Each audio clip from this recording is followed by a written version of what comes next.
Hi, welcome back to my channel. It's been a while.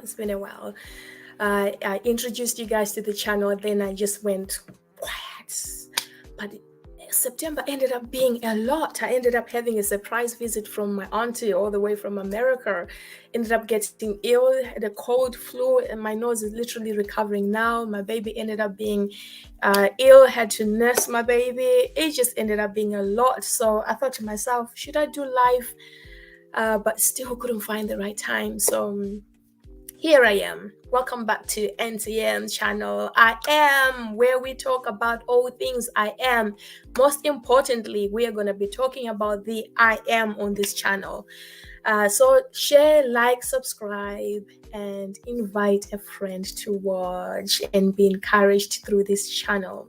Do you like my new hairstyle? This is me in real life. This is me. I'm loving it. I am loving the fresh air.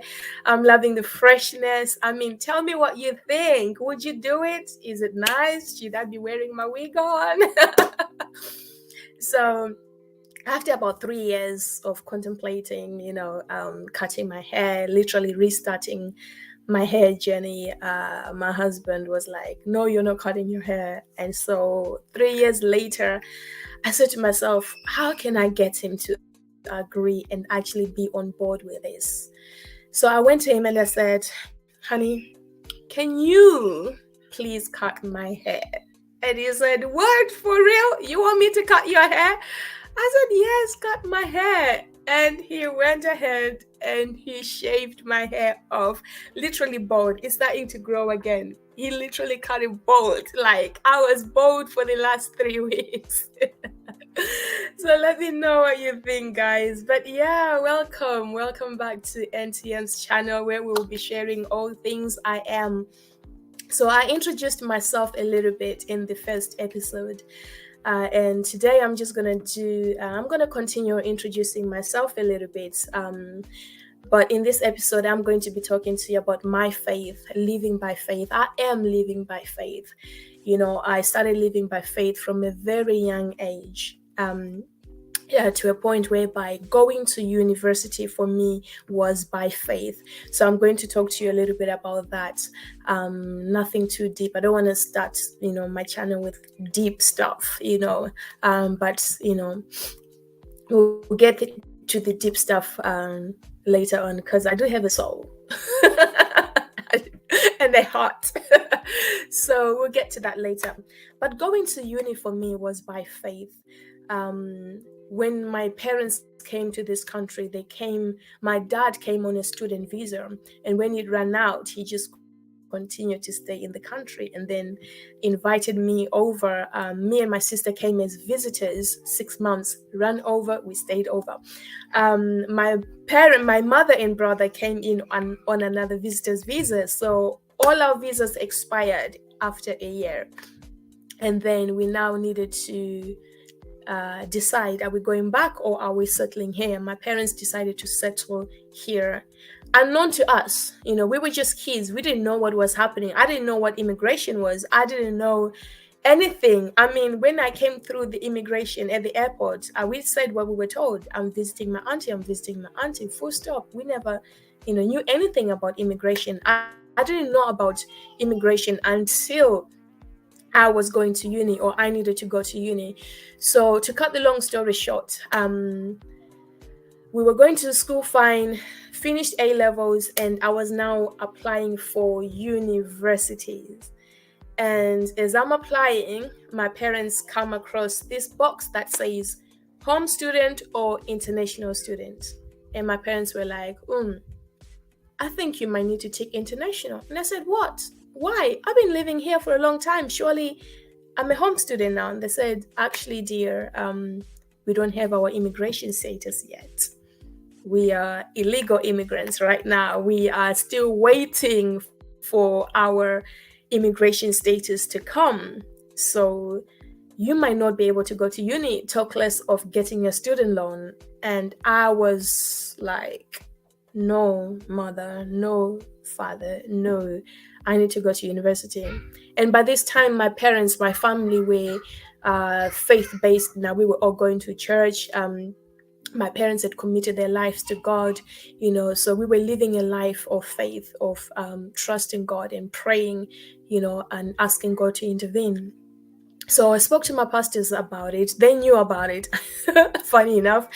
And so they said, just apply to universities that you want to go to. And so I applied to a couple of universities. I got into two or three of them, and then I chose to go to Sheffield Hallam universities. Where are my Sheffield people at? Yeah, I love Sheffield. Oh my god, we'll speak about it later, at some point on this journey, on this channel. But Sheffield, oh my god. Anyway, so I got into Sheffield Hallam University, and I ticked I'm a home student. I didn't tick international. I ticked home student so that I could pay home fees, which was far, far less. Guys, this country is killing international students. But anyway, I digress. So I ticked I'm a home student, and they accepted me into university. The box that says, are you paying by student loan or other means?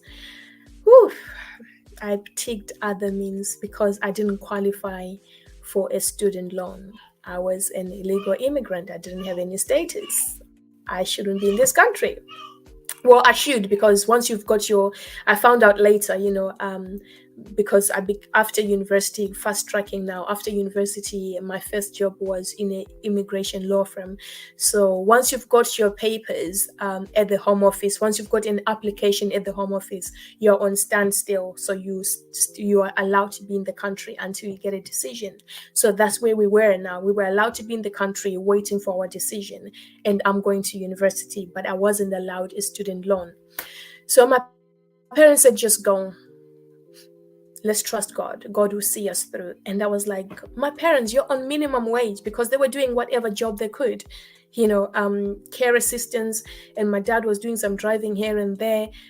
So it was literally minimum wage. And by this time, my parents had another baby. So there were 4 of us in the family, and I'm off to university, and they're saying they'll pay for it. Student accommodation, student fees, student feeding, my feeding. And so I was like, you know what, fine. My parents are saying go.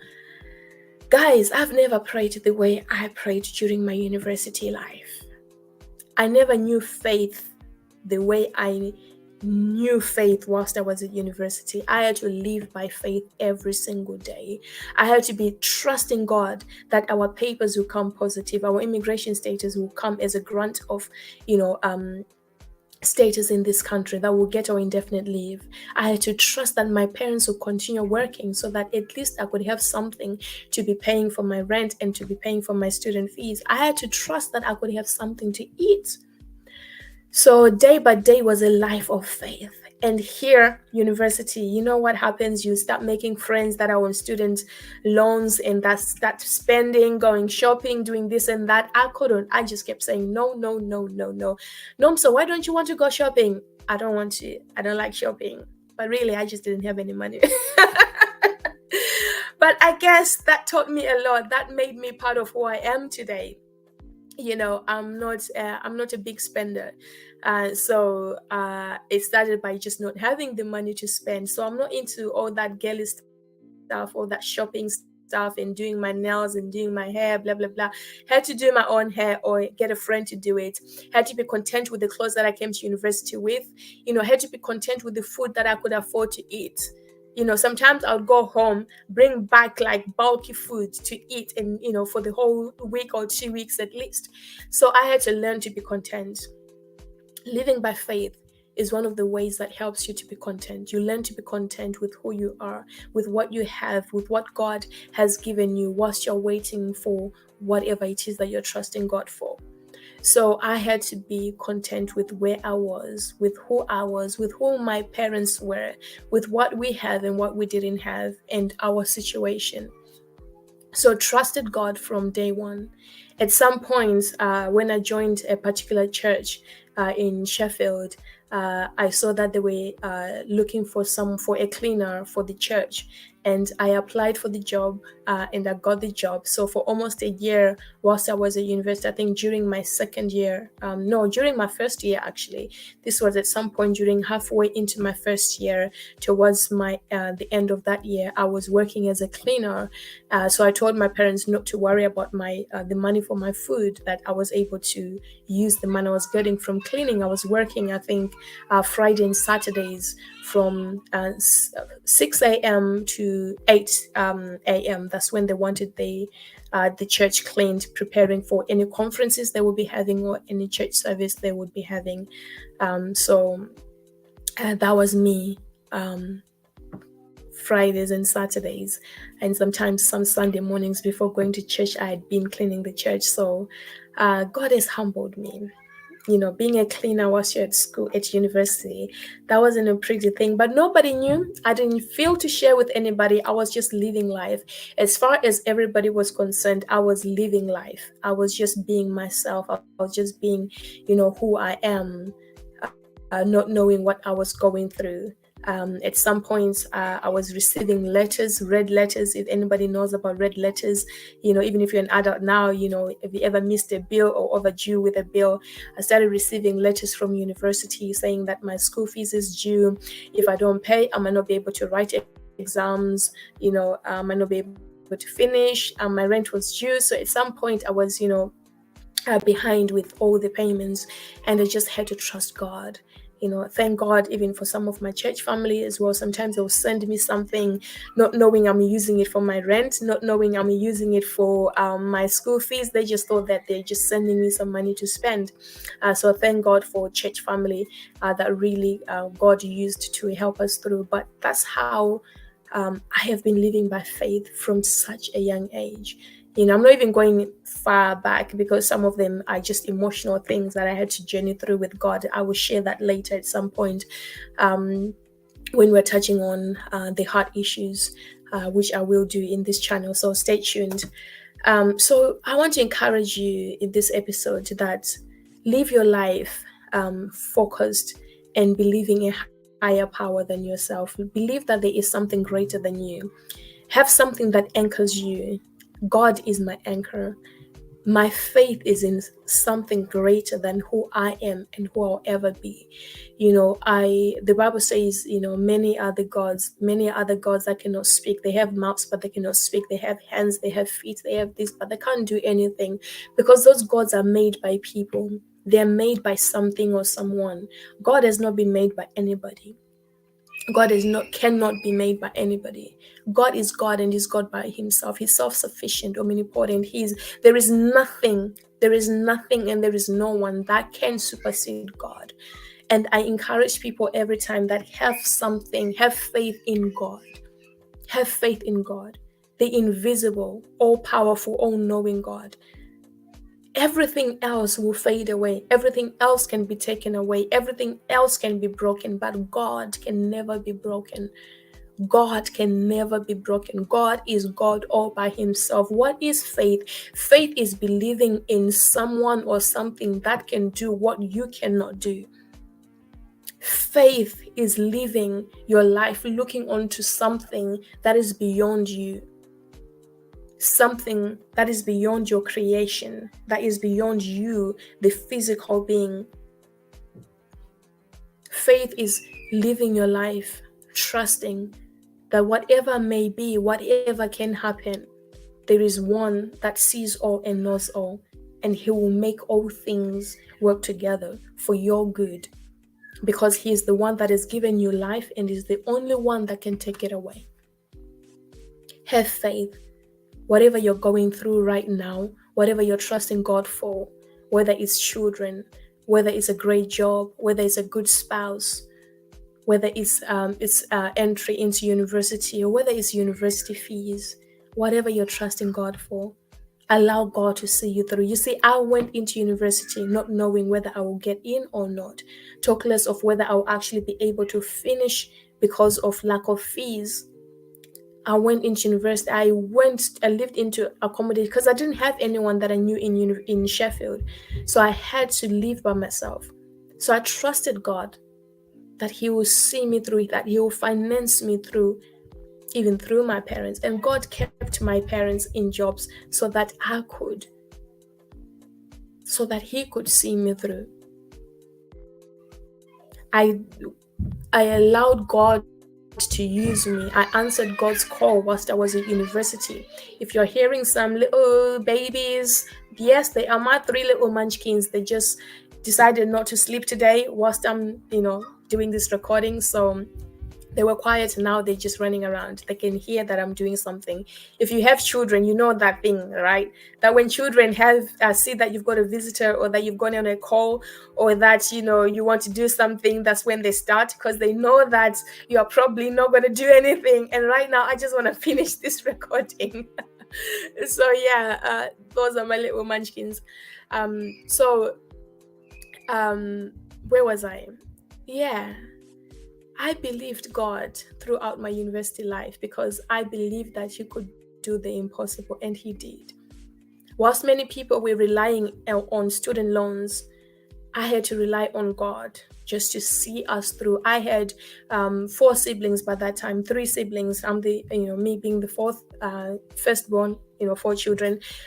So I had to just believe that God will make all things possible. By the time I was finishing university, I didn't know whether I'll be allowed to graduate or not, because I was owing some monies. So God has been merciful. Don't mind them, they're knocking my door now. God has been so merciful, and God has been faithful, but it's because I stayed anchored in my faith. What anchors you? What anchors your soul? What anchors your life? Many people lose hope. Many people take away their own lives because they don't have anything that anchors them that is greater than themselves. I want to encourage you to anchor your life in God, in His Word, in His Word. And this is not just for those that are not saved. This is for the saved. This is for us, God's girls, church boys, church men, church women. It amazes me how I see people going through, part of me is being a pastor. It amazes me when I see people going through something and you ask them, have you prayed? And they say no. So what are you believing for? Who are you trusting to see you through? How are you believing you get through this if not for God? Have faith in your Maker. Have faith in God. Have faith in the only being that could have made you a being. So that when life hits you, and boy, believe me, life has hit me so hard, especially these past few years, where I had to literally cry unto God to keep me in His Word, so that I will not do anything that violates, so that His Word or He will be blasphemed, as the Bible says. So believe, have faith in your everyday life, in the small things and in the big things. Let your everyday reality have traces of your faith, where we can see that this can only be God, where we can see that you're doing this because you trust God or you believe God or because you're walking with God. Let God be your anchor. Let God be the one that holds your future. Don't trust your future in anything that is not higher than you. Don't trust your future in anything that can make a way where there is no way. Because all things are possible with God, not man, with God. The people that can help us oftentimes are the people sent by God. So have faith, believe and trust in Him. Believe that He is able, and be encouraged to stay faithful to your faith. God bless you, and thank you for tuning in. Watch out for episode 3, where I'll probably continue to talk a little bit more about my faith in God, but I also want to hear about your faith in God. I am living by faith. What are you living by? I would love to hear from you. Thank you for sharing, thank you for liking, and thank you for subscribing to this channel. God bless you. Bye.